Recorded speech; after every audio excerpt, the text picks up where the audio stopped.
Okay, guys, so it's 7:30. We'll get started.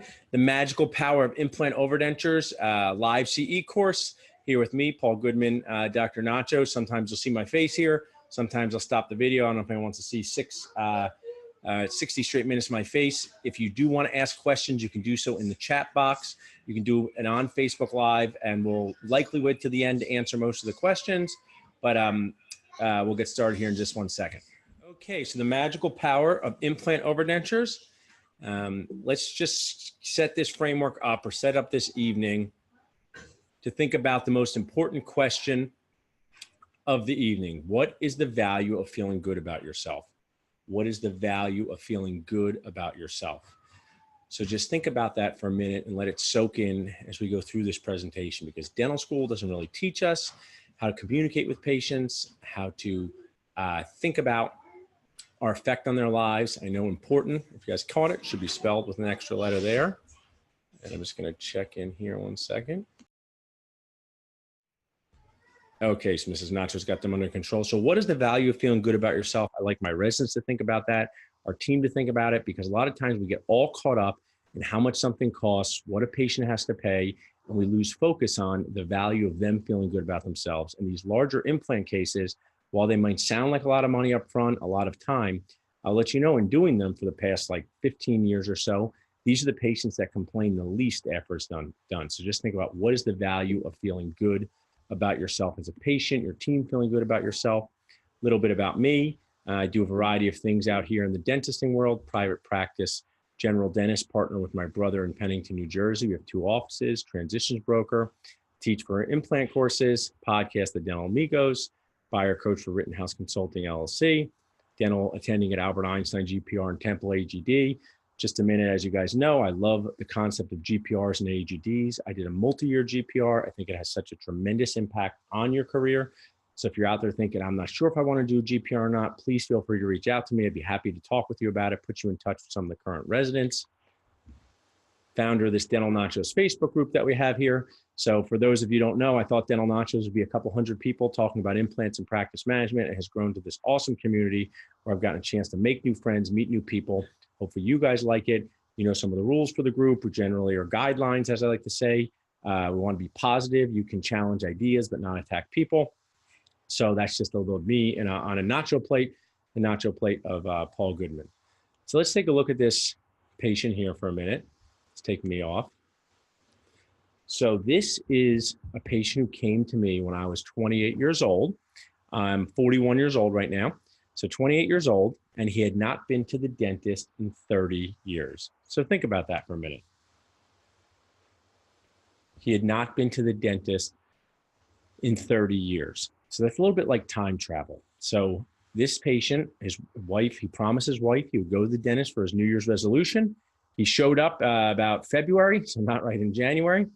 And I have gotten to know this patient well over the years. So he's told me what he thought at that time. And what he thought was he was going to get his teeth cleaned and go home. He thought he was going to get his teeth cleaned and go home. He thought he'd come in and get a cleaning, and that was all that he needed. So let's look at this information that we had from back in 2005 when I met this patient, when he thought he was going to just get his teeth cleaned, be on his way. So how do we start a conversation with people like that? How do we get them on the right track? How do we make them understand that they're going to need more than a cleaning, but not scare them off? So those are the things I want to talk about here tonight.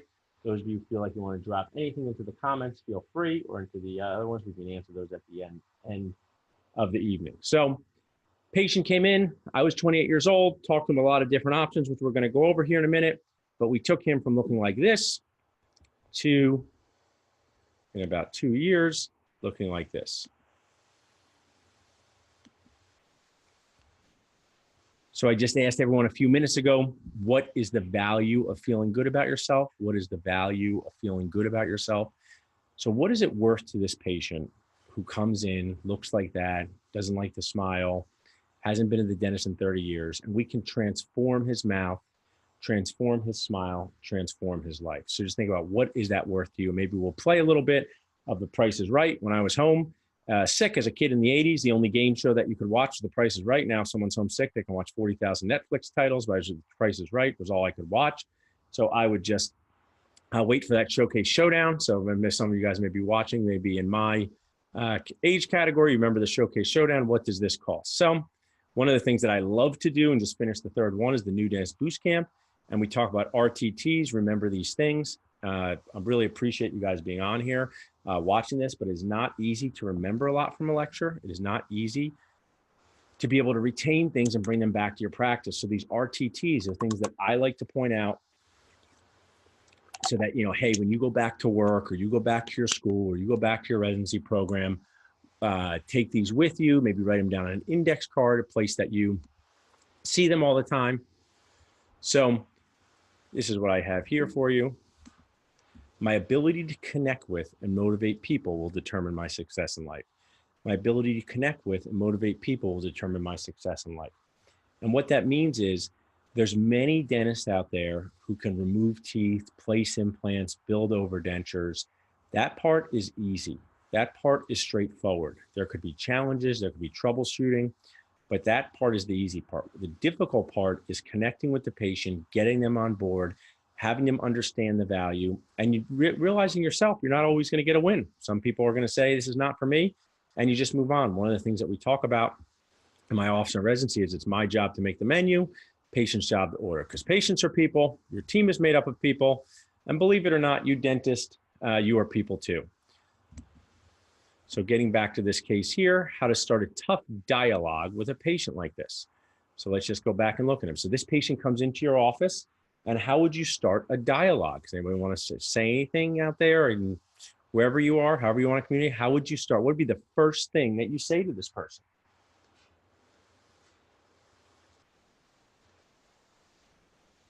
What are you going to say when you see these x-rays, you meet this patient, and they say to you, hey, do I have any problems going on? It's not easy. So I'll tell you what I do, how to start a tough dialogue. List of concerns in patient-friendly terms. I always say, hey, is it okay if I go over some concerns that I see? And I always want to do it in patient-friendly terms. Dr. John Coyce, one of my idols, amazing person, amazing human being. What happens if you do nothing? What happens if you do nothing? One of the quick RTTs, if you're listening out there, I say this all the time. Even if you decide to do nothing, we can still be friends. Even if we decide to do nothing, we can still be friends. I like that. What are your goals with your smile? I throw my buddy out there. That's great. What are your goals with your smile? This patient would have said, my wife made me come here, and I just got to get my teeth cleaned and be on my way. I just got to get my teeth cleaned and be on my way. So this patient had just no idea, now that I know, what was going on in his mouth. But one of the key terms, we had RTTs. My ability to connect with and motivate people will determine my success in life. Hey, Mrs. Smith, here's what happens if you do nothing. Even if you decide to do nothing, we can still be friends. Everybody laughs because nobody wants to be friends with their dentist. And also, unless you have had a flawless romantic record, somewhere in your life, someone that you have liked has said to you and said, hey, I don't really want to date you, but we can still be friends. That's always kind of like one of those backhanded compliments. So it gets a little bit of a laugh, but it disarms the patient. Even if you decide to do nothing, we can still be friends.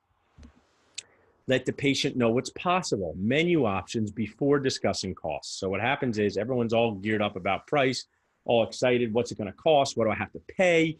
What's this going to be? Am I going to have to mortgage my house? They get all worked up. And I have a system. Everything that matters needs a system, and everything matters. Something that I had come up with. If someone else said it, let me know. So I always say to the patient, for the next 5 minutes, let's pretend your rich uncle is going to pay for this. Let's pretend I'm going to do this for free. Just take price out of their brain for a minute, because if you say price too early, that's all they're thinking of. Pros and cons of each menu option. We call that informed consent. Informed consent is just a heads up. And one of the key things is, it is my job to give a comprehensive menu, including investment of time, money, and a heads up on the benefits and challenges, pros and cons, benefits and risks, just a heads up, okay? So I'm sitting here, just give you an example. What's a heads up on living in Center City, Philadelphia?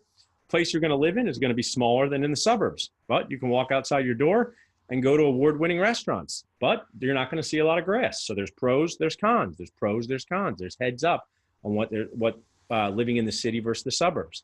It is my job for the patient to decide. It is the job of the patient, though, to decide what is best for him or her at that time in their life. It's not my job to decide. One of the ways I get, I believe, great case acceptance, or at least understanding, is by I put it on the patient. I work really hard on my menu, and I have the patient decide what they're going to choose, because I have to tell you this. I'll say this right now in this webinar. I say this to my residents. What is very freeing about discussing things with patients, what allows you to kind of decrease some of the emotional energy that you're going to spend is I do not care in the kindest possible way what the patient chooses. So if I go over the menu options, what happens if you do nothing, pros and cons, risks and benefits, and the person says, hey, I never want to come back to this office, it's okay by me. The person says, hey, I want to spend $50,000 rebuilding my mouth, also great. So we're going to talk about that. So let's go back to the list of patient-friendly terms for our patient here. So he hadn't been to the dentist in 30 years. You look in his mouth, and I always try to say something nice. People like nice things. Hey, if you're watching out there or you're listening out there, I like your shoes, right? Nice shoes, good shoe choice. I can't even see them, but automatically I seem a little more friendly. Automatically I seem a little more or likable. So I always say something nice. I say to this patient, you know what? That tooth in the front, you're doing a great job taking care of that tooth. You're brushing it really well. Or even if it's this, you know, hey, if you can't find something nice to say, I say this. I'm really happy you came in. I know it's a big step. Give yourself a lot of credit for coming to the dentist. So if you just want to use that as an RTT, some RTTs we got, my ability to connect with and motivate people will determine my success in life. Even if you decide to do nothing, we can still be friends. And if you're trying to start off something nice and the patient, you know, anything nice to say about their teeth, just say, I'm really glad you came in. Give yourself a lot of credit for coming to the dentist. There's a lot of people who don't do that. So what are the list of concerns for this patient here? Bone loss and periodontal disease, which I call foundation problems, multiple areas of bone infection, uneven biting, and loose teeth. So in just a few short words, one book out there that I recommend you read, I don't know if anyone can put it in the comments or who's listening, have you read the Checklist Manifesto by Atul Gawande? Checklist Manifesto, great book. Everyone should read it along with the E-Myth Revisited, but Checklist Manifesto is awesome. Talks about checklists. They shouldn't be too long. So 4 things: foundation problems, loose teeth, multiple areas of bone infection, uneven biting. And I can throw it back to you guys watching. This can be a little interactive. Those of you who've seen me lecture in person know that I am a super interactive lecturer. I do and love being able to give webinars because I can reach people from my home and you can sit in your home, but I do miss some of that face-to-face interaction. So if you thought of any other concerns in patient-friendly terms, let me know. Maybe I'll add them to the presentation. What happens if you do nothing? Hey, even if you decide to do nothing, we can still be friends. So I'll just put my video back on for a second here. It's get a little dark in Philadelphia. I'll turn this light on in just a second for you. But I'm part of the Nacho Commander Night's Watch. So this is kind of my theme for the night. So if you can't see me, no problem. You guys probably see enough of me anyway. So what happens if you do nothing? Hey, even if you decide to do nothing, we can still be friends. But it's my job to tell you what the consequences are, the results, the heads up on what happens if you do nothing. Further bone loss, teeth will get so loose they'll fall out, decreased ability to chew. And in this scenario, you get bone infection so bad it can cause nerve damage. So I will use this. This is another RTT. You know, have you guys ever had a patient who has like an abscess or a problem and they say, well, it doesn't hurt me now. When is it going to hurt me, right? When is this going to be a problem? Oh, so now it's not good enough to be a dentist and work in a small space and do class 2s and have the band fly off and be like, we didn't need that anyway. Now your patients want you to tell the future. So you don't know when there's going to be a problem. So I'll give you this Paul Goodman RTT. So you have somebody who comes in, they got a localized infection. They want to know when it's going to be a giant infection. You don't know. So just, you know, you can use a house. Hey, you know, if there's like a small fire in a trash can in the kitchen and we didn't do anything about it, it would spread to the other rooms of the house. Your mouth and face are kind of like that. So you can have an infection in one part that can travel quickly to somewhere else. So that's why you want to act on something like that. It's not easy being a dentist. Patients aren't easy. So that's just a tip I will give you, that, you know, use the example of the house. Keep going along here with you guys. So can Marc's teeth be saved? He gave me all the HIPAA things, no problem. He's signed everything so I can say his name, tell you guys all about him. Can these teeth be saved? So let's look at them for a second. And this is obviously just a Panorex from 2005, but let's just embrace what we have. Multiple teeth cannot be saved or maintained. Actually, one of my words now is I don't even say save because it's way too dramatic. It's like trying to say Saving Private Ryan about somebody's number 20. Little dramatic, dentist. So can we maintain any of these teeth? And I will say that you could maintain some of the front. You could do some periodontal treatment, removable plastic teeth, but Marc did not want to save any of his teeth. So we talked about saving his teeth, talked about maintaining his teeth. He says, I do not want to do this. So what can we offer Marc? This brings us to sort of the first core piece. What can we put on the menu for someone who's going to be having all of their teeth removed or don't have their teeth? So you guys know me. I try to be positive, but also bring you guys realism. One of the most positive signs for dentisting is that we have so many patients who are 55 to 75 who are going to be losing all of their teeth. Now that doesn't sound positive, right? But they're going to be living longer and they need new teeth. So back in the olden days, they would just have a denture and that was about it. Now we can give them all these cool things, but how can you make a menu that makes sense? Is that something you guys can do? So think about the menu. And we're going to talk about it. So menu of treatment options for the upper arch, we'll put this in here. And I will use it just like a menu. One day I want to get one of those things, now I got a little more light, you guys can see me. 8 implants with 12 teeth that are fixed. 6 to 8 implants with 12 teeth that are fixed. 4 to 6 implants with 12 teeth that are removable. 0 implants with 12 teeth that are removable. Can anyone think of another option that you would put on the menu for someone who does not have any upper teeth? Feel free to chime in. I'll check over here as I duck down here for a second.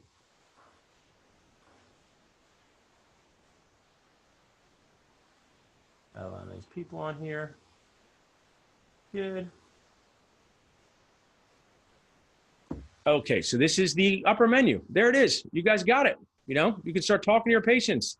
There's 4 things we can do. We can use implants to make fixed teeth. We can use implants to make fixed teeth. We can use 4 to 6 implants, removable teeth, 0 implants that are removable. That's a checklist.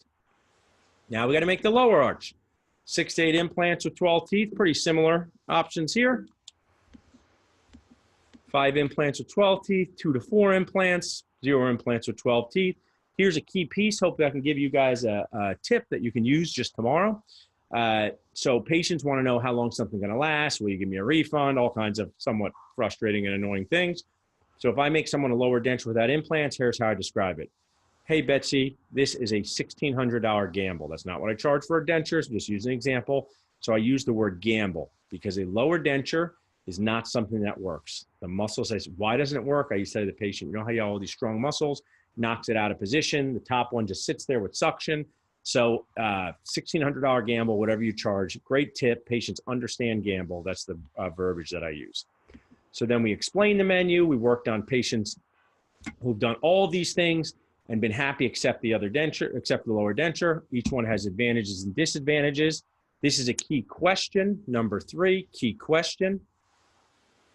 I've had problems myself, so just soak this in. Is it important for your teeth to stay in your mouth all the time, or would you not mind taking them out to clean them? That's a key part, because as we go through these cases that I have to show you guys, when somebody already has removable, they don't mind more removable. If they're going from their teeth that have been in their head their whole life to removable, that's a bigger challenge. Doesn't mean that they should get fixed, but just something for you to be aware of. When you ask, is it important for your teeth to stay in your mouth all the time, or would you mind not taking them out to clean them? What answer do you want? Anybody want to guess? I know they're on out there in the internet world, sitting at home on your couch. What answer do you want? Is it important for your teeth to stay in your mouth, or would you mind not taking them out to clean them? Which answer do you want to hear? Do you want to hear, yes, I want them to stay in my mouth all the time, or nah, I don't mind taking them out to clean them? Anybody want to venture a guess here? The answer that I want to hear is no big deal to take them out to clean them. That means a person has a mindset that's mentally flexible. Use your person. And then key part, would you like to speak to one of my patients who've had this type of work done? Very key. Now, when you look at a person, I'll put my video back on for this. So think, we're still at these consult visits. We're still at the person seeing if they want to trust me or work with me. So if I say to you, hey, Bob, I know this is a big decision. I deal with patients like this and have been in your shoes and they've had to think about it, but I've done some awesome cases on them that they love. Would you like to speak with someone who's had this type of work done? And then just be silent for a second.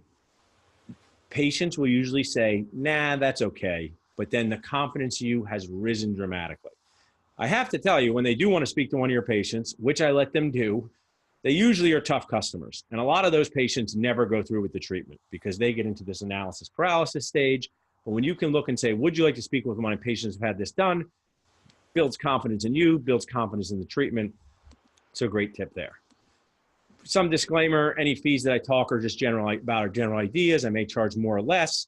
I love presenting. I love giving lectures. Sometimes I have slides in with fees maybe from 2013. They're different now. Sometimes I just make them up. So don't get too distracted by the fees that I have.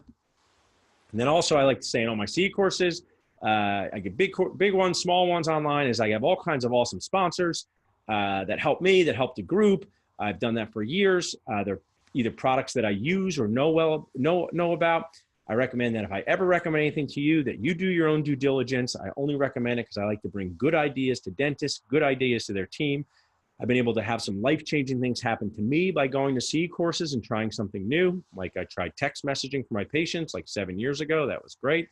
If you have any questions anytime, let me know. Sometimes these companies will pay me with free puppies, money, or nachos. Usually it's some sort of money. But I'm totally genuine and transparent. So just let me know if you have any questions about sponsors, if I happen to mention somebody, how that works.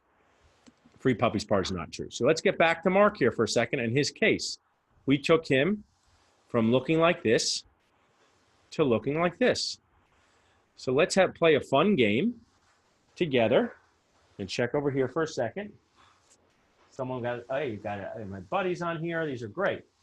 What would you pay for 5 seconds? Remove the dentist part from your brain. Just pretend it was before you went to dental school and you were what they call those people? Normal people, right? But now we're dentists. We're not normal anymore. It's not our fault. We went through dental school and we're like, hey, we're here to learn about teeth and help people. And dental school's like, we're going to make you cry. And you know, that's how we got to be us. But let's just talk about Price is Right stuff. What is the most you would pay to go from looking like this to looking like this? So if anyone want to type a number in a comment box, how much would you pay? So would you pay 50, 60, 70, 100, 40? Thanks for someone here for voting. Nice, we had $25,000. Good start, good start. Okay, $25,000, I like that. What else we got here? $30,000, okay. Somebody could say $1, and it's $30,000. Check over here on this group over here. Let's see, we got money. $30,000 over here, okay. So let's talk about this case, and I'll share with you the investment, okay. Talk about, hey, for you to go from looking like this to looking like this, here's what you're going to invest in. I always use cars. Cars are great analogies. We have tons of different cars. What I say is, hey, Mrs. Smith, you know, when you go to a car, you go shop for cars, you go to Mercedes, you go to BMW, you go to Volvo, you go to Honda, you have to go to different lots. Well, being at the dentist, it's kind of like we can have all the lots in one place. So we can sell all different types of cars. We can provide you with all different types of cars. And it's up to you to decide which one you want to drive. So in a case like this, we did temporary maxillary denture, extraction, bone grafting, temporary mandibular fixed hybrid, 12 dental implants, final fixed maxillary hybrid, and final fixed mandibular hybrid. Now, I will actually not use the word final. So quick, another RTT, if anyone's remembering. Maybe you guys want to type them in the comment box. You got 50, okay, got 50. Anything I could afford, life-changing, I like that. I've done this lecture so many times, and I have to tell you, dentist, when I do this for teams. The people who say, I'd pay anything are usually your team members, assistants, hygienists, front desk, because they're normal and we're not normal. So we look at this, and I would, one quick tip, do not use the word final, just say long-term. The rest of your life, hey, is this my final crown? It's your long-term crown. Is my final denture? It's a long-term denture. No one ever goes to a car dealer and is like, is this my final car, right? The car dealer would laugh at them. So let's get this. We did utilize back in 2005 where I did my GPR for some of this surgical treatment. But if all this treatment was done in private practice, I would estimate the investment to be $50,000 to $75,000. And I would tell a patient $75,000. Because John Coyce gave me another great tip when I was a resident, people never mind if it's lower, they do mind if it's higher. And you only have one chance to say the price. So when I'm at a consult in the beginning and someone's like, what's it going to cost? What's it going to cost? I'll say this, hey, to transform your mouth from no teeth, take note, to take out your teeth, preserve the bone, place implants, give you teeth that stay in all the time, you're looking at an investment of $75,000, kind of like Mercedes. And I use that example. So just to remind you guys where we're at here, fun presentation. We're not even halfway done, so there's a lot more Paul time here with you guys. So I just want to check in over here for a second. Okay. So what is the value of Marc's case? And remember, take a picture if you want. It's your job to make the menu. It's the patient's job to decide. So I love running Dental Nachos and being on Facebook. It's really difficult to have conversations though in comments and sometimes they get a little inflammatory. I don't know if you notice, some people kind of yell, they get upset. They say, dentists know best for their patient. I know best. They come to you because I know best. And that's not really true because they're a person, they're a patient. What's kind of crazy is dentists rarely have any work done in their mouth. So one of my close friends is watching this, who has 9 dental implants in her mouth. And I don't want to brag, 0 dental implants in this mouth. So how can I really relate to somebody who's going through this? I can't.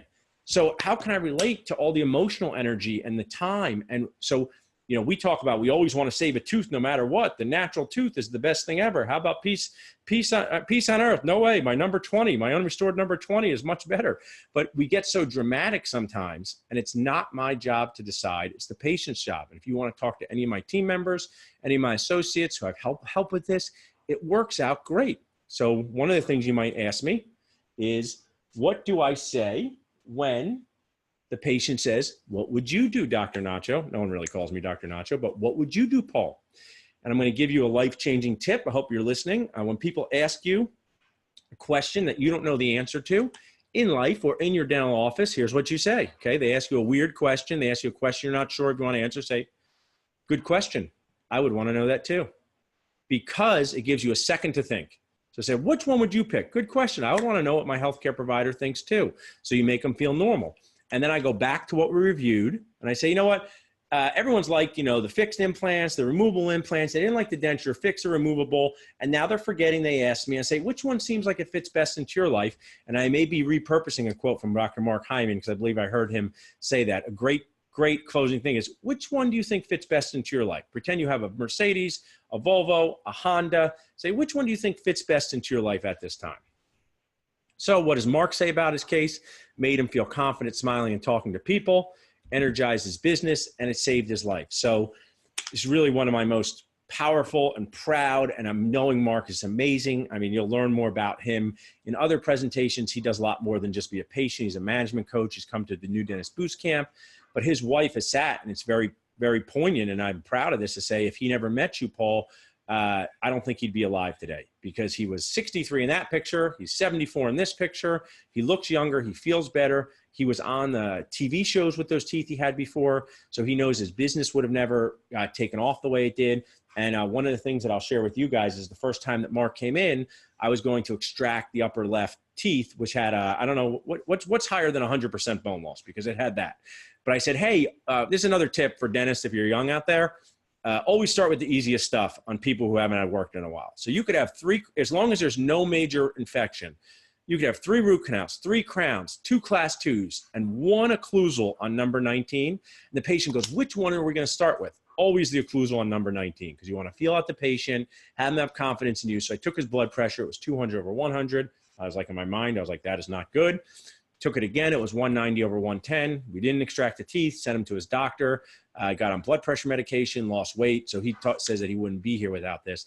And as we continue to talk about his case a little bit, and you guys can also jump in too, if there's anything hurting your mouth like that. I love collaborating with dentists, and not everything that I do is perfect. I'm trying to learn too. The only thing that I think about Marc is, remember guys, this was 2005, like 13 years ago. And I think a lot of people would have looked at him with his bone loss, with his not taking care of his teeth, and they would not have put implants on the menu. And that would be sad. They would have hidden that menu option, and they would have just said, take these immediate dentures. When Marc complained, they'd make them say, use more Fixodent, because they would have, I believe, judged Marc with their actions. When I sat and talked to Marc back then, did I think he was going to do this case? I don't know. But I always give patients the opportunity to say no to the best treatment. I don't judge them with my mouth. My awesome patient care coordinator, who I'm so lucky to have, is watching this. So I talk to the patient now. Back in the day, I did everything. I didn't have her, but now I talk to the patient. I have a great team, the Donnas, the Taylors, the Kates, the Dawns, people who talk to patients. But I talk to the patient. I bring in one of them. In my mind, I say, no way this patient's going to go from removal overdenture case that's $30,000. No way. But I give them the chance. And then I say to my person, hey, Kate, what did she decide? They said she's going to bring in a check for $30,000 next week. So don't judge patients with your mouth. Give them the best, give them the choice to say no to the best treatment. It's just words. It'll transform your life. It'll transform them. So here's Mark here. So now, hey, guys, hey, we're done. It's 8 o'clock. You know, we only did 30 minutes in this presentation so far. We're done. Everything turned out perfectly, right? So we have a lot of people watching. So does anyone think anything happened here? Like, take a look at these implants. So 1, 2, we placed 7 plus 4, we're 12 implants, right? We placed them in somebody who had some bone problems. This was 2005. I mean, anyone want to chime in? Did they think anything might have happened to these implants over the time, or they just think they're sitting there perfectly years later? Big difference, thanks. Anybody think anything happened to these implants over time? No, just doing fine. Well, one of my good friends, Chance Bodini, he said we should have something called after the after, okay? So what happens after the after? After the presenter says, here's my 20 veneers, here's my full mouth rehab. How often is he coming for maintenance now? The implant around 10 and 11, what happened to that? Good one. So sometimes, great question, you place some implants, you don't need it later. You know what you say? That one is for later. So we have this here. You have this extra implant here. Great question. I would want to know that too. See that right there? Feel better. This implant was placed. It was on an angle that wasn't great for the transmucosal abutments. This case could be like an 8 to 10 hour lecture, how you go through all these things, but it wasn't great to have a transmucosal abutment there. So we just let it hang out there. So when you do not use an implant in a large case, what could you call it? Anyone know? I just call it a bone preserver. That implant there is going to preserve that bone, and maybe you'll need it later, and let's take a look and see. So what happened 7 years later? Oh no, I better hide my face. I have become a terrible dentist. Look at me. I used to be good. Now I stink, right? So any of you guys out there, would you have lost confidence in me? Would you be upset with me? So look, we have a bone loss around here. Hey guys, are you sitting down? I know it's going to be, that show's going to be on later. It's scary enough. But we have what? Say it. Can somebody say it, please? Type it in. What do you call it? Anytime you say implants are good, they work well. But one time at Implant Band Camp, I saw what? Give it to me. Tell me. Oh, we got failure, of course. Peri-implantitis. There it is, right? You could be like, hey, implants have been working great in my practice. I had like done 100 and 97 have worked out great. But one of them had peri-implantitis. Let's talk about that. But now we have a full arch case. And how did this happen? Did I do a bad job? Did the patient do a bad job? Maybe this more peri-implantitis. Give it to me. I'm a bad dentist. I used to be good. Now I'm bad. Look at that. Same guy. So I didn't know this was going to happen. In 2005, I did the best that I thought. In 2005, we thought fixed implant cases were what people should get. And now we're looking at this 7 years later, and we see bone loss around these implants. But in your judging of me as being a horrible dentist, does anyone notice that there is an extra implant over here? So I get to work with an awesome team, Dr. Steve Sierakowski, periodontist, my brother, our team members.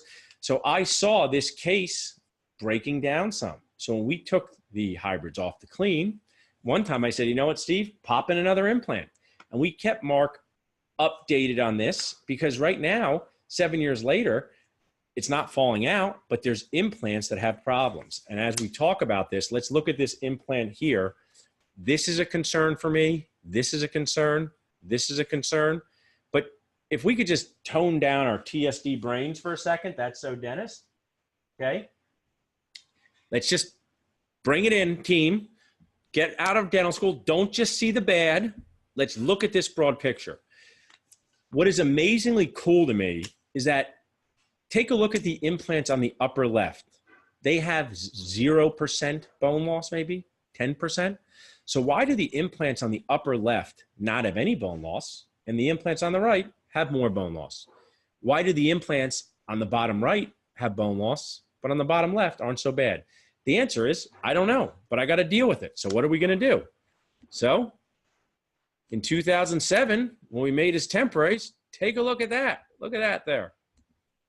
A quick question here we can look at. So 2007, Occlusion, people say occlusion. I like that. Yeah, occlusion. That's what's wrong with that? Too heavy, much occlusion could have been the problem. Patient was coming in once a year, but I'll just kind of keep you updated in my thoughts. So obviously I'm upset, but we did change Mark's life. He's still happy. He still likes it. He still has had fixed teeth. And listen, let's just say his case disintegrated in 7 years and it flew out of his mouth. He still got 7,000 meals out of his mouth. He would be happy. Okay. He would be satisfied. But now I'm in this position where we have to determine what to do. I'll bring my face back up here. Someone throw something at me. I'm a bad dentist, you know? Well, what am I going to do? So now let's take a look. Now, 2018. Look at this. Look at this landscape, okay? We've changed everything. So down here, who would have known this would have happened? The bone is good here. Good to a couple not so good, but good overall. Now we got big problems. So we converted, transformed, transitioned Mark's lower case into a removable locator case. And if you notice, we placed an extra implant here, an extra implant here. Now he has a removable lower locator case. The top, I was desperately trying to just sort of mentally say, yeah, I'll monitor it. You ever see something like, you know, we're going to monitor it. Like the patient goes home, thinks you think about their cavity around their old filling. But now that we have 100% bone loss here, if you remember something that I said earlier in the webinar about when you see infection or you see problems, I don't want that to spread to the other implants. So now I'm concerned. Now I have to do something because now this has 100% bone loss. So guys, I got to do this. Say, hey, Mark, I talked him through all this. This could be a whole day C course. I'm happy to present this in an hour. We're going to talk about removable along the way. We're transitioning, but yada, we'll use a Seinfeld line, yada, yada, yada. We have a day to take off this overdenture. So when I take off this upper hybrid, what do you guys think is going to happen to this implant? The lightning implant. You guessed it. It came out. So now the implant has come out. What should we do? Freak out? Cry? They want to cry? So what's cool is always tell your patients to save stuff. This is the temporary denture from 2005. So there's me. The implant's on there. Temporary denture from 2005. What I did at the time, guys, just to make it go quickly, is I put temporary cylinders on these top teeth here. I sent Mark home with just healing abutments. I said, hey, Mark, you got to go 2 days with no teeth. Just go home, hang at your house. Don't leave it. Sounds wonderful. I wish someone would say that to me. Stay in your home all day. Don't come out. And I sent this to my lab. They sectioned this here for me. I don't section anything chair side. I'm not using the disc. I'm not using the wheel. I'm not losing any digits because I'm sectioning and having some sort of fireworks display in my operatory. I sent it to the lab. They got their fancy stuff. Come back. Put that back in Mark's mouth. Just check in here for a second. Good, yeah, loose implant's gonna come out. So now look at this, guys. I did it. So this is back in Mark's mouth. Hybrid is sectioned. Everybody okay? You guys calm? You're sitting down? Now look at this. This is his backup hybrid. So now I've given Mark this back in his mouth, titanium bar and the hybrid, and I've given him a backup set of teeth in case anything goes wrong. There's Mark there. He's doing fine, enjoying life. This is us at the New Dentist Boost Camp. We're still buddies, right? Look at that. Mark and I, we talk about management. This is an email he sent me after we were transitioning the case with my associate was helping us. Both dentures are doing well. Thanks so much. Hope you and your family are doing well. Let's talk soon. So let's take a look here, Dennis. I know what you're thinking. I got so many of my friends on here. This is great. Would you, as a dentist, have lost confidence in yourself if this happened to you? Would you have lost confidence in yourself? I did not lose confidence in myself, but would you have lost confidence? I wasn't happy. I knew I had to troubleshoot, but how would I know in 2005 this was going to happen? And Mark got a decade, 10,000 meals out of fixed teeth. He thinks the investment was a great one. If you asked him, if he had to go back and do the exact same thing again, he would say, sure, I definitely would. Why wouldn't I? Know what he says now?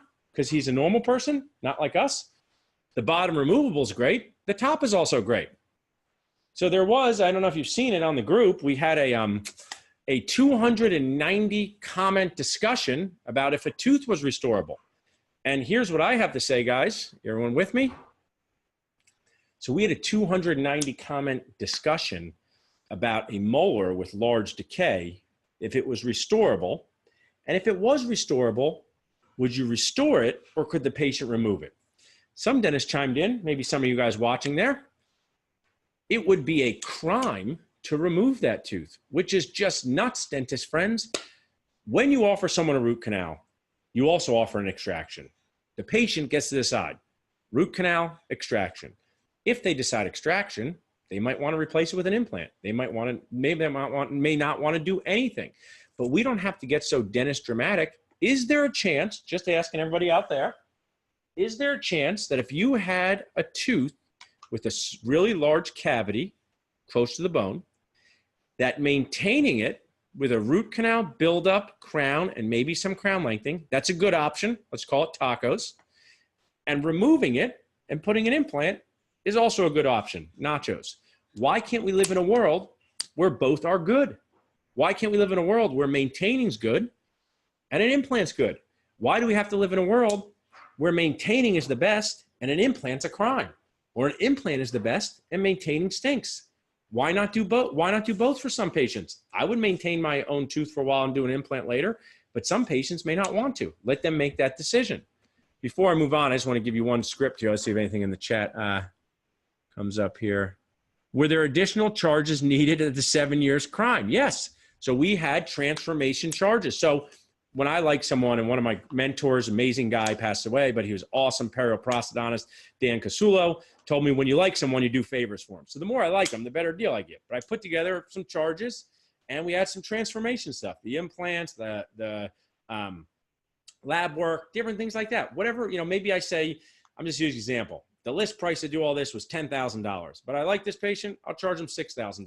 I don't actually totally remember for a case like this, but there's going to be some charges. And good question. Anyone out there own a car? Do you own a car? So after 10 years, if you bring it in and it needs a new engine, is the dealer like, we're so sorry it needed a new engine, take it for free? No, that's normal maintenance on something that lasts 10 years. Good. Okay, great. So if you do want to hear, this is Marc and I at the Boost Camp. I've done some great taping of some of my presentations to patients, chairside. I do some with my iPhone. You guys could do them too with a lav mic. I'm going to live stream some. But we talked for 4 or 5 minutes because I asked him about why he did this with me, why he trusted a 28-year-old kid, why he even did it for himself. Like, why after going to the dentist for 30 years did he decide to do this? So I have that 5-minute thing or 4-minute thing. If you text TALK, T-A-L-K, to 444-999, your phone will not blow up. I'm not going to do it on your phone. You'll just get a little message, and you can send your email, and we'll send that to you. So you can hear Marc and I talking about this, and we present at the New Dentist Boost Camp. So another challenging fixed implant case that we have done. I did here was a lower case. This was years ago too. This was just a lower and an upper. We inserted it. The patient was happy. Here we have the the upper denture and the lower. And a few years later, this was 5 years later, the implants on the side are not going well. So we kept the 3 lower implants. We transitioned her to a removable overdenture case. Everything was fine. If you ask the patient, I have a question for you guys watching. Just see where we're at with some of these comments.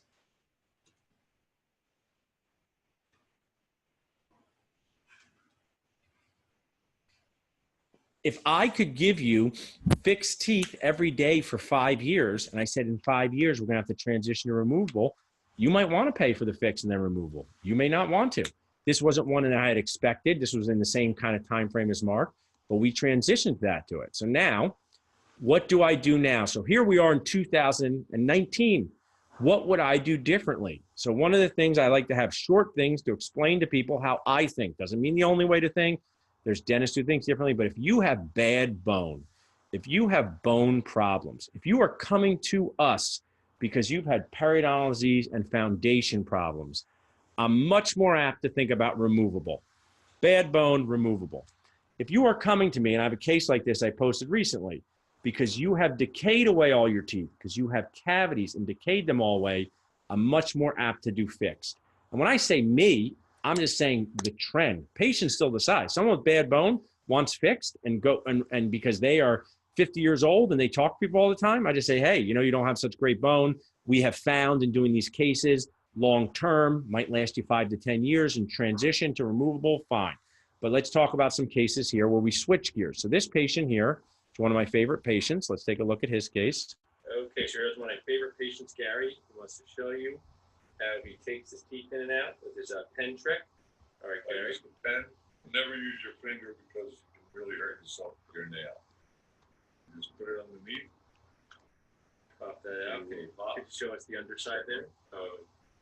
And there's so he's got the implant overdenture. It's awesome. Great, Gary. Top one, great. No palate on his overdenture. How do you like your teeth? They work great. You eat anything you want? Eat anything I want, and just clean them every day, and you'll be fine. Nice. You pop them back in for us, and we'll let you go. All right, awesome, Gary. Right then, and they're all back in. Thanks so much, Gary. Appreciate it. You're welcome. Great. So that's a case there where we were going to do fixed, but midway through, we decided to transition to removable. One reason to transition to removable is that the removable appliance, the plastic denture part, is the least expensive.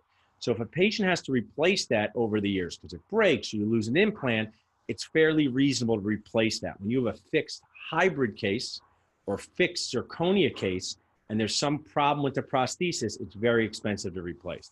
I got a great question while I was looking over here. It said, what happens if the patient is 25 and does the implant and it lasts for 20 years? Then it fails with bone loss, hard to replace.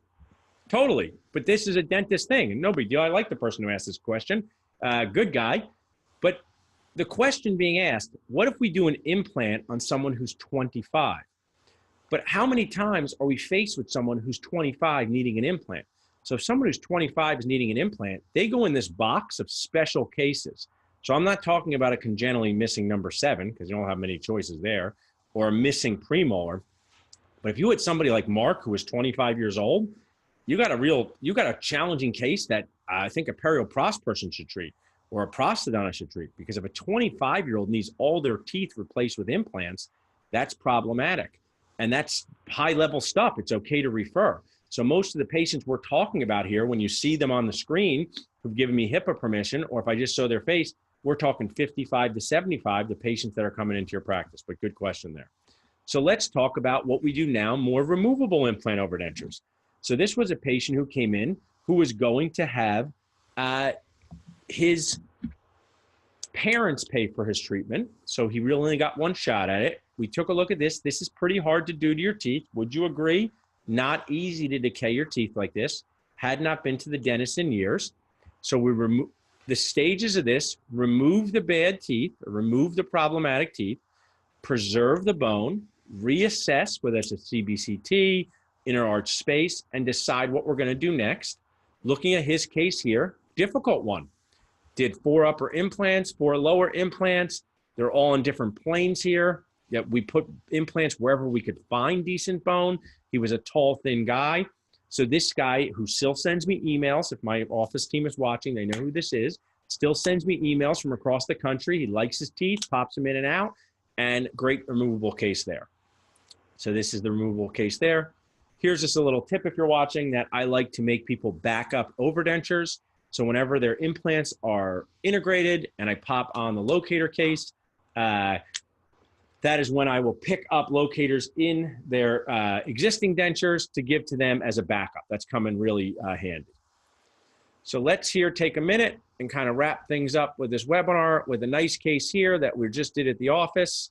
I'll stick around after I give the CE code for you guys to ask me some questions before 9 o'clock. But this here's an FMX from our satellite office.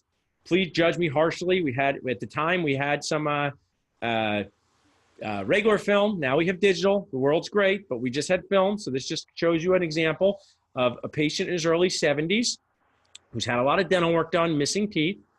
So we took a list of concerns. This was my associate. So I'm still working with her. She's awesome, but rampant caries, a little judgmental, but we have caries on these teeth here, retained roots, fractured tooth, upper RPD with a broken clasp. At the consultation visit, we discussed removal of all the teeth. We talked about implants, and here's the key that I would like to share with you guys. I talk about phase 1, get healthy, phase 2, rebuild. Phase 1, get healthy, phase 2, rebuild. So phase 1, get healthy, phase 2, rebuild. And Lincoln Harris, who's an amazing resource, great guy. I had a chance to meet him in Philadelphia. I think we think a lot alike. He's an amazing top shelf dentist, can do things that I could not dream of doing. But he and I were talking about sometimes patients can only wrap their mind around the first phase. So I break it up this way. Phase 1, get healthy. Phase 2, rebuild. If anyone has any questions, feel free to pop those along. I love paper. The people who we're treating, 55 to 75, they love paper too. This is one of my key systems. We give a list of all the treatment, and we give a separate financial form. If you want our yellow financial form, an example of it, email Dr. Nacho at dentalnachos.com, email Dr. Nacho at dentalnachos.com, say yellow financial form. We will share that with you. Breaks down the cost, how they can pay for it, pay it all in full, get a small discount, break it all over the cost of treatment. I will come back and do a whole thing on how to talk to patients, because that could take an entire hour about money, but this is at least making a list of what to do for phase 1 and how they can pay for it. That's just phase 1. Then we come in with phase 2 with the implant work. So it's separate, phase 1 and phase 2. Getting back to the discussion about, what is a patient going to think when they're evaluating, hey, are they going to do the Mercedes? Are they going to do the Honda? Are they going to do the Volvo case? This patient, we had drilled down and got to removable. Okay, so he was going to do removable. We weren't going to do a fixed case for him. He got the options. He decided on removal. He ordered off the menu. So my nice associate put this all together. The periodontist can extract teeth, do the bite rim and upper and lower, extract more teeth, wax try-in. John Wilson, who is an amazing guy, amazing friend, amazing lab technician, sponsors our courses. Sunrise Dental Lab does amazing work. I use him for almost everything that we do in our office. He does some magical stuff. So we will reline a lot of times our wax try-in after the extractions to get a better fit. We're going to insert that. So patients now healing. Patients had the teeth removed, get healthy, bone preserved, dentures placed, and healing. You got a little time. You can decide what to do. So now we're going to talk with the patient about what could they do next. So even though we know the patient wanted to do removable, maybe they changed their mind. Maybe they want to live with their denture. That's cool by me. So here's me again. Look at this, the CBCT. So we do use CBCTs. I know some people think we don't, but we do. I never said we don't. Full arch cases, full mouth cases. It's great to have because you're going to take a look at the bone. Let's take a look here. Here's a side view of the lower. You can see this outline of the bone graft from the periodontist, relatively thin, but still can place implants. So this just shows you that we use that in case planning. Okay, here's the lower. Look at this. This is a perfect reason for a CBCT. Fairly large lingual undercut over here. Not as bad over here. A lot of times you'll trim down this bone. It's not really a surgical lecture for today. Trying to fit as much as we can into our 60 minutes. We got about 7 or 8 minutes left. I will stay on for questions afterwards before the big show. Now we're going to place implants. So I got some questions on this. Why do we put in 5 implants? There's another great leader in dentistry, periodontist Leonard Abrams, who's in Philadelphia. Amazing guy here, a giant. He's not alive anymore, but just amazing dentist. And I'd heard him speak, and he said, when you can put in extra implants, put in extra implants. So this is a patient, let's put in 5. We have enough bone. How do I charge him for the 5? Maybe I think I gave him a discount. You didn't charge him for 5 full implants, charge for more than 4, but not as much as 5. But I wanted that foundation. We did stage 2. Now, you guys know I love SILGINAT. We're an allergen-free office. Keaton Bach is one of my major sponsors. If you want to try free SILGINAT, just email Dr. Nacho at dentalnachos.com. We're happy to send you some free SILGINAT from Keaton Bach. We've not used allergen in years in our office, except one time when an associate snuck one in to make me upset. So now here we are, and let's bring home this presentation. If you have some questions, just drop them in the comments for afterwards, but let's bring home what we're thinking about. So we have 5 upper implants, 5 lower implants. Now we're going to restore it. So we're going to take SILGINATs for custom trays. This is when I do this backup denture part, guys. So this is critical. So I'm taking long-term impressions, say long-term impressions for new overdentures, but also picking up some of the locators in his existing dentures.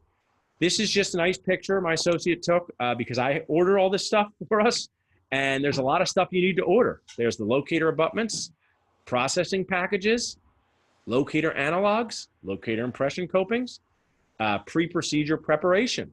We mapped out the implants. Paper's great. Write down what each implant size is, what locator you're going to put on each one. Give yourself a little checklist here. Just an example of a checklist. So we sterilize all the locator abutments. We write everything on there, just showing you there's a lot of behind the scenes work that goes on.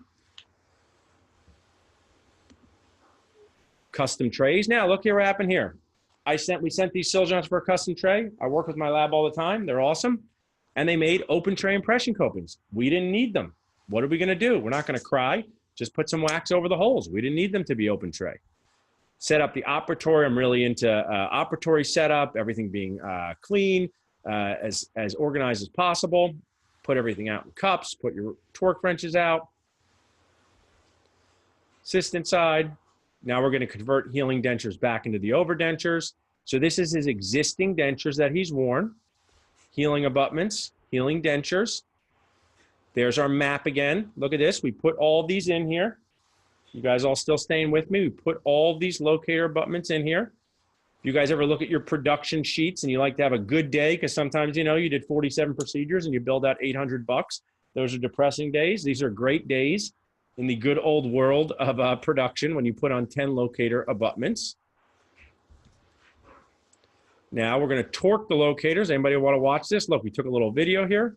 Okay, so an awesome patient here. We changed out the healing abutments. We have 10 locator abutments, which will help secure a denture that's removable, but is very secure. So what we're going to do next is we're going to torque all these. For locator abutments, they're not torqued to 30 or 40, 15 or 20. So here's an example. So you have this piece here, which fits into the locator, floss tighter on everything. Super experienced awesome system will hold this for me. So I put this into the little triangle. You have to figure out how it goes in. Now this is the important part. So this torque wrench is a Straumann one that fits into here. And okay, so an awesome patient here. I must have messed it up. That was not On's fault. So in my computer, I could see it. You email me, I'll send you this little video here. Sorry guys, it's not like okay, so not coming along here. I'll ask them about that. So now we're gonna place little silver caps on a few of the locator abutments. Now I'm gonna remount the existing dentures. Now we're gonna reline this with medium body. These are the dentures. Patient bites down, pop those out, put your locator caps inside of there. I didn't do 10 of them, I just did 3 on each side. Send that to the lab. So same visit, guys. We're gonna now take our long-term impression. Good question, really good question. Why are the locator abutments torqued to lower? Because I once torqued to 15 and they became loose. You have to read the manufacturer recommendations, but 15 to 20 is the max I've seen. They're different screws and then we'll go into the implant. So 30, I'm glad that they didn't break, but I've seen over 20 of them break. If they get loose, just torque them again to 15 to 20. This was not a guided case. This is just traditional surgical guide case. So this is the regular impression here. I call these upside down wine glasses because I love wine. It's parenting medicine. So you pop these on. Now we got our custom trays, medium body and heavy body. And you take custom tray impressions. So there's 5 on the top, 5 on the bottom. Sometimes the black things pop out, no big deal. Put them back in. Here are the backup dentures. So remember, this is a cool thing to do for your patient. You don't get to do too many cool things for patients. So what we do cool, not really. We're not high-level break dancers. So down here, this is 3 locator housings in the immediate denture so the patient can wear these while we're making the long-term ones. Here's the bite rim. We're going to do a bite rim stage. Here's the model with the analog zone. So here's these nice 5 locators. Some people say, why do you do 10, right? How about this? We talk about implants needing to be replaced. We talk about implants breaking down. What if 1 or 2 go? You still have some extra. Always good to have extra. Bone plate preservers anyway. Now we're going to do the wax try-in. So we're trying the wax. Patient likes how the teeth look. Insert overdentures and change the life of the patient and you. So here's what we inserted for this patient. We took him all the way from hating his partial, broken down teeth, challenges, brought him through getting him healthy at phase 1, removing the teeth, preserving the bone, healing dentures, implants, CBCT, locator parts and pieces, the recipe to take the to make the long-term overdentures and the backup. As you can see here, he has no palate here. This is the lower. The blues have the least amount of retention. And then here's my awesome associate, Dr. An, and the patient. We spent a lot of quality time together, kind of like private practice mentorship or GPR. I kind of walked on through all these steps, which just was a lot of fun, which is what I love doing. I kind of supervise and help out. So a good speaker always finishes on time. So what I'm going to do for you guys is, here is the free 99 CE code. So if you're out there and you are watching, and you registered on CE Zoom, use 428 Nacho 8, 428 Nacho 8, and you get an hour of live CE credit. So it counts as live. We're live. Look at this. If you did not register and you wind up watching this later, we will package this. It might not be this one, and have this on our website, probably for some sort of small fee, but you can watch it online and get self-study. If you have any questions because you can't figure out CE Zoom, because you don't know how to log in, that's normal. It happens to me. Email ce@dentalnachos.com, ce@dentalnachos.com, Donna@dentalnachos.com, DONNA@dentalnachos.com, or Ariel@dentalnachos.com, like the Little Mermaid. We were reading the Little Mermaid today, Daphne and I, Ariel@dentalnachos.com. A little gift for you. If you go to our website, dentalnachos.com, we have all kinds of online CE courses. I have the whole story of Marc. I got ones on talking to patients, selling practices, cosmetic dentistry, awesome stuff. You can use MARG for the next 2 hours, MARG, and you can just save 20% on a product on the website. 20% on a product on the website, whatever you want, any product there, you can save 20%. Live course, in-person course, live stream course, whatever you would like. So we have finished that up. I want to go back to, I'm going to share again. Hold on, guys. Sorry. I'm going to go back to some of the questions on Facebook, because we got 27 minutes until the big event. So let me check our chat here. Over-engineering is a good thing. Thanks, Paul. That was nice. Very JBN. I appreciate it. Been the recipient of some non-JBN things, so I like that JBN. Thank you. Makes me feel good. Was not a guided case. One of the things about maintenance of these cases, so now I've learned these patients get treated like regular hygiene patients. They have to come in every 6 months, and the hygienist sees them. I don't care if the hygienist will clean their locator parts and pieces. Hygienists will do their best to clean underneath fixed cases. They're charged implant maintenance and an exam. Will their insurance cover it? Favorite question, will their insurance cover it? Likely not. Okay, so they will usually not cover implant maintenance. They will cover the exam. But these people invested, you know, $30, $40, $50, $60, $70,000. They have to come in for maintenance. Let me take a look here. Oh, on there. Yay. Great job on the Facebook Live. Can we get the PowerPoint on the steps? I'm going to work on something for that. That's in a little bit of a better format that we'll have. So check back on that. My buddy from dental school is an orthodontist joined here. That was great. Thanks. See, look, I work for people. I got my wife's pink computer here going on the live over here. Let's see. Anybody else? Someone said implant failure. So some of you guys know me, but we don't say failure in the office. We just say replace, because failure is too dramatic. You take your car in and say, this car has failed. You say, no, it needs to be replaced. One says, any issues with the locator on the maxillary? So far, it's been going great. Shane's going to get an implant at 28. Good job, Shane. All right, guys. Well, It was super fun. But before I go, between extraction and implants, how many months? 6 months. Great question. So when a person sits down, how long is this going to take? How long is it going to take? They're ready. They want it to be short. So I always say, plan on 12 months for this entire case, because then if you finish in 7 months, you're a hero. Plan on 12 months. When we look at this whole case here, it was about 10 months. Oh, but I have a good thing for you. So it is going to be the big show coming up. We're done with the CE. Hopefully check out Dental Nachos, use MARG. We got a great live stream coming up, the Dentist and Team Boost Festival with Marc Costas, Desiree Yazdan, Dimitri, awesome speakers, Sonny from the Dental Investment Group. You can come live in Philadelphia, May 31st to June 1st. You can also live stream it when you live stream one of our Dental Nachos CE courses. Not only do you get to watch in live and get the CE credit, but you also get the recording sent to you forever. We will drop that into the comments, and we have a promotional deal going on with that until April 30th. But it is going to be a big show with Game of Thrones. I'm nervous. So it's Sunday, and you probably shouldn't have too many drinks on Sunday, right? So I'm just going to have one drink, okay? But I'm going to make it count. I got a straw, and here's the whole drink for Game of Thrones. I hope you guys are ready for Game of Thrones. I'm very nervous as to what's going to happen. Anybody else nervous out there for Game of Thrones? Let's see here. Good job, lots. Thanks, Al. You're a nice guy. All right, I'm going to check on Mrs. Nacho. We'll do some more of these things. You guys are great. Have a good start to your dentisting week. Talk to some patients like people. Talk about overdentures and let me know how it goes. Thanks, guys.